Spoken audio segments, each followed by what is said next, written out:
Hello，大家好，歡迎收睇新股速遞啊！今日同大家介紹嘅 IPO 叫做遇見小麵啊，上市編號係2408。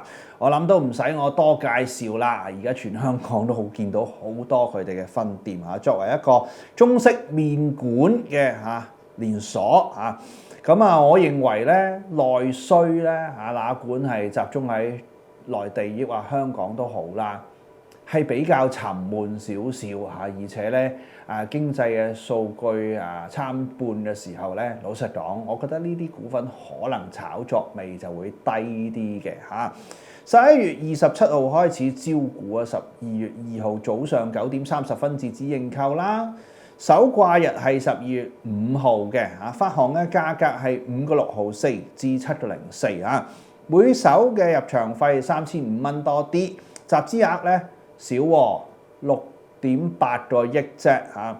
不過咧，行業就始終沉悶少少，缺乏炒作趣味。我自己覺得咧中性嘅啫嚇，咁大家自己去關注啦。我係證監會持牌人，以上所講過嘅股份我係冇財務權益嘅。